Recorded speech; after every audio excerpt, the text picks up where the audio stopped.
तो hi everyone. तो Tom के लेक्चर में थर्ड लेक्चर में आपका एक और बार स्वागत करता हूँ। तो आगे जाने से पहले मुल्तानी क्लासेस को सब्सक्राइब करो, फॉलो करो और इंस्टाग्राम पेज को भी हमारे फॉलो करो ऐसे अपडेट्स आने के लिए। ठीक है, तो आज हम पढ़ेंगे मैकेनिज्म्स का पार्ट 1, जिसके अंदर हम देखेंगे कि 4 बार चेन मैकेनिज्म्स रहते क्या है। उसके अंदर काइनेमेटिक चेंज हमने लास्ट टाइम पढ़ा था, उसके अंदर स्ट्रक्चर्स मशीन्स वगैरह हम लोगों ने बहुत देखा था, अलग अलग चीजें उस कॉन्सेप्ट में सीखी थी। तो अगर उस कॉन्सेप्ट या उस वीडियो को आप लोगों ने नहीं देखा है तो उसका लिंक मैं नीचे डिस्क्रिप्शन में दे दूंगा, तो उसको भी जाके आप रेफर करो तो फिर आपको ये समझेगा। और बीच में मैंने टॉम का रुका दिया था क्या सीरीज, क्योंकि अलग अलग चीजें भी डालनी चाहिए थी, क्योंकि प्लेसमेंट इरा है तो उसके अंदर और चीजें भी मैंने डालना स्टार्ट किया था। तो आज की वीडियो में हम ये देखेंगे कि जो मैकेनिज्म है वो कैसे वर्क करते हैं, टॉम में उनका रोल क्या है। तो सबसे पहले बात करेंगे हम 4 बार चेन मैकेनिज्म्स के अंदर। सबसे पहले आता है लोकोमोटिव कपलिंग। ये मैकेनिज्म यूज होता है रेलवेज के अंदर, जहाँ पे एक रोटरी मोशन जो क्रैंक का है वो दूसरे क्रैंक के अंदर रोटेट करने के लिए यूज किया जाता है। जैसे कि आप इस फिगर को रेफर कर सकते हो कि इसके अंदर क्या है कि 2 क्रैंक या 2 व्हील आपको इधर दिखेंगे, बीच में एक आपको रेक्टेंगल जैसा या पेंटोग्राफ जैसा ऐसे दिखेगा आपको। ठीक है, ये कनेक्टिंग रॉड्स है जिसके अंदर वो लिंक्स फिक्स्ड है, जिसके अंदर पी और ये एस फिक्स्ड है, जो कि एक फ्रेम है। पी और एस क्या है, एक फ्रेम है।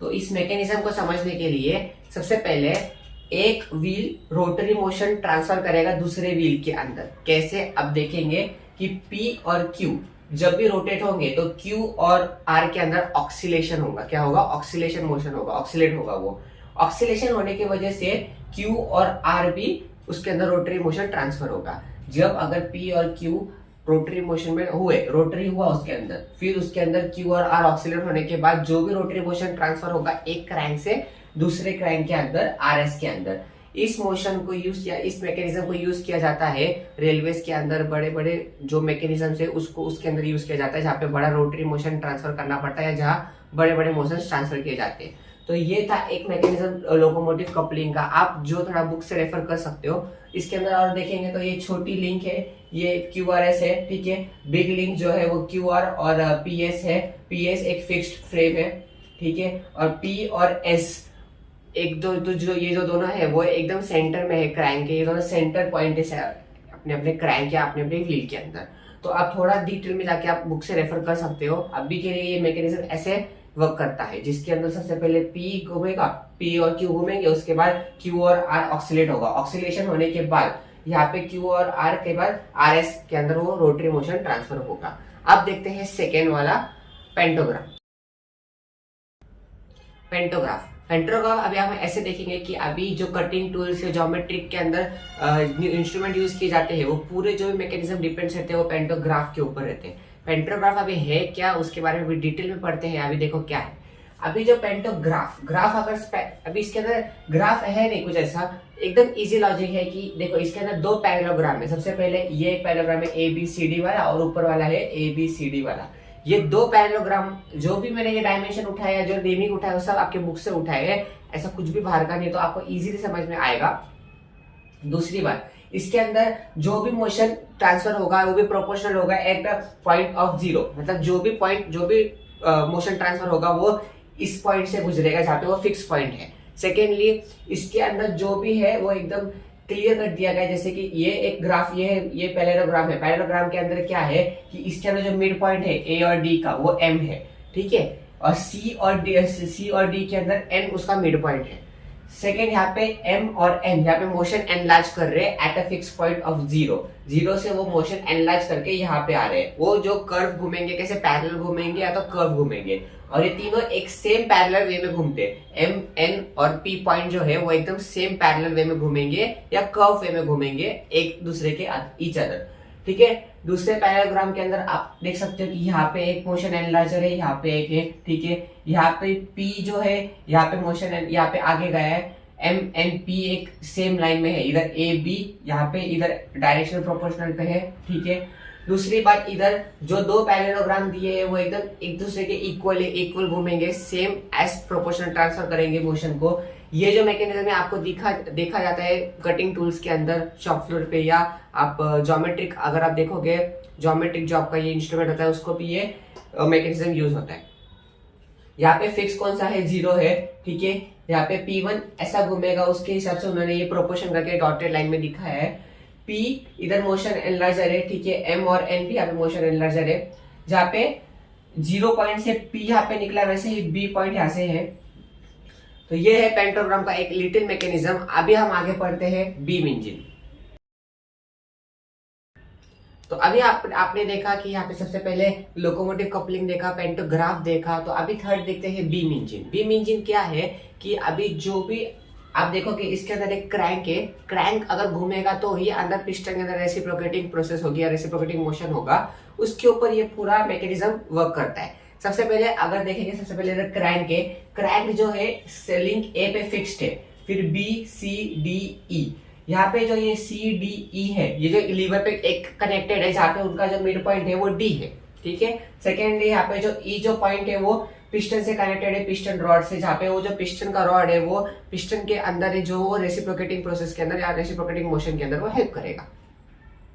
थर्डली जो लिंक जो ए फिक्स्ड है, सबसे पहले लिंक जो 1 है, जो अगर रेसिप्रोकेट करेंगी तो ही ये लिंक 4 के ऊपर ये लीवर ऑक्सीलेट करेगा। ऑक्सीलेट करने के बाद ही क्रैंक घूमने के बाद ये इसके अंदर प्रोसेसेस होंगे। अब वो कैसे होंगे डिटेल में अपन समझेंगे। सबसे पहले क्रैंक जो है वो रोटेट होगा, रोटेट होने के बाद सी डी ई जो लीवर से कनेक्टेड है, तीनों एक ही लीवर पे कनेक्टेड है, जो क्या करेंगे ऑक्सीलेट करेंगे।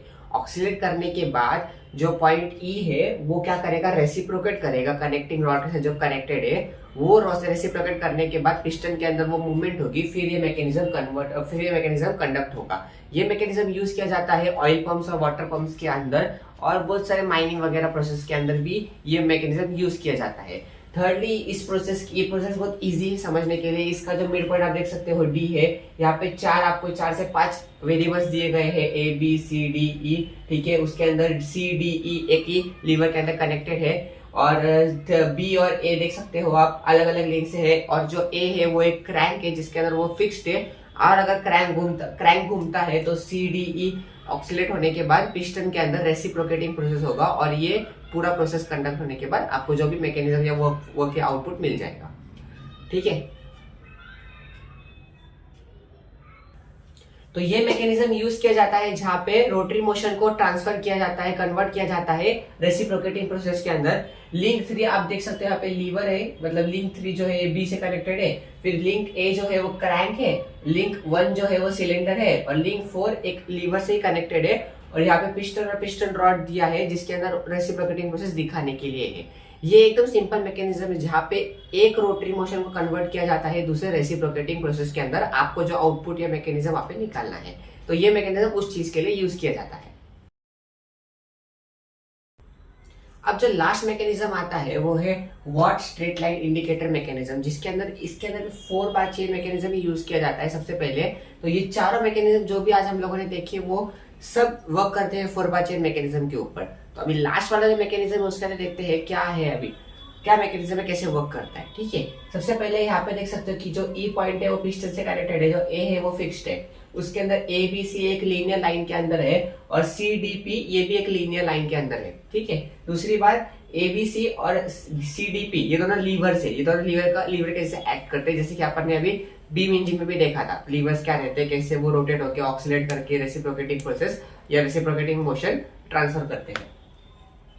उसके बाद आप यहाँ पे 2 मोशन देख सकते हो, यहाँ पे सबसे पहले बी यहाँ पे दिया है, B1 दिया है, सी यहाँ पे दिया है, C1 यहाँ पे दिया है। ये अलग अलग मोशंस कैसे ट्रांसफर करें या कैसे रोटेट होंगे वो उसके, या प्रेशर जहाँ पे चेंज हो रहा है वहां पे इसे उसको डॉटेड देके उन पॉइंट्स को लोकेट किया है। पिस्टन का जो है जो भी यहाँ ये रोटेट करेगा उसके ऊपर यहाँ पे जो रेसिप्रोकेटिंग प्रोसेस होगी वो पॉइंट ई से होगी, जो करेक्ट है दैट पिस्टन या इंडिकेटर सिलेंडर के अंदर।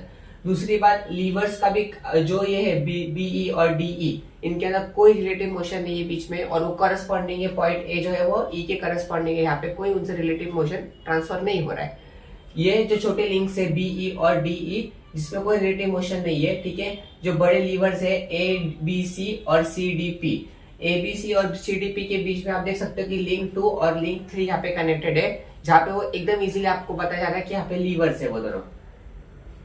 तो ये मैकेनिज्म के अंदर जहाँ पे ये ए लिंक फिक्स्ड है, ए बी सी एक लीनियर वे में है लोकेट किया गया है, सी डी पी भी दूसरे लीनियर वे में है, जहाँ पे बी और डी एक मिड पॉइंट है, यहाँ पे लिंक सेकेंड और लिंक थर्ड, जहाँ पे वो लोग मिड पॉइंट में लोकेट किया जाता है। ठीक है, ये मैकेनिज्म के अंदर रेसिप्रोकेटिंग प्रोसेस होगा। रेसिप्रोकेटिंग प्रोसेस के अंदर पिस्टन अगर रेसिप्रोकेट होगा तो वो मैकेनिज्म वर्क करेगा और आपको आउटपुट देगा। तो आज के वीडियो में हम लोगों ने देखा कि locomotive coupling, pantograph, beam engine और वाट लाइन, स्ट्रेट लाइन मैकेनिज्म। और आगे के मैकेनिज्म्स के लिए नेक्स्ट वीडियो के लिए वेट करो और मुल्तानी रेस को फॉलो करो ऐसे और वीडियोस, इंटरेस्टिंग वीडियोस के लिए।